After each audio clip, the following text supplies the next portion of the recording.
Is Localized XML Utility logic reporting the XML Util Library DLL is missing? I'm Sophie Chen, a senior Windows developer. I've identified the library gap and have the professional fix ready. Before starting the manual troubleshooting for XML Util Library, you can access a utility to help standardize your system references. This is the XML Util Library, a specialized localized XML utility library. It facilitates the localized unmanaged parsing of localized XML data streams within proprietary software. It manages the localized translation of localized XML tags into application-level localized variables. Now let's get this fixed up. Our first move is installing a fresh, clean copy of the library. If your software is failing because of XML Util Library DLL, the internal file mapping for localized XML utility logic is likely corrupted. So reinstalling the current version of your program showing the error will re-register the library and fix the error. Should the reinstallation fall short, the next step in our protocol is to validate the integrity of your system's startup environment. A system reboot is a reliable way to clear away zombie processes that might be interfering with XML Util Library. It's a low-impact step that ensures your operating system is starting with a synchronized environment.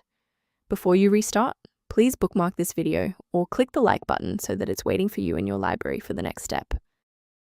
I know it's frustrating if the restart didn't work, but don't worry. We have a more advanced solution ready. If you need to pause the video to take a breath, please do. Sometimes a simple restart isn't enough for broken runtimes. Follow these steps to refresh the redistributable files. First, go to Control Panel, then select Programs and Features.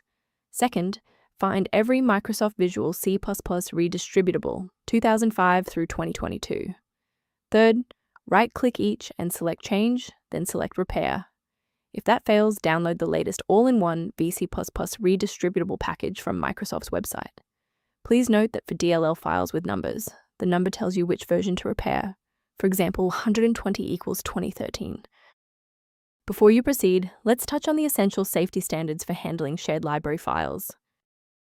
Don't let a small error become a total system rebuild by trying to force install XML Util Library DLL into directories where it doesn't belong.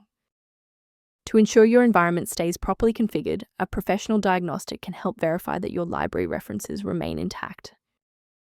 For users seeking improved system clarity, the diagnostic tool in the description references the XML Util library environment.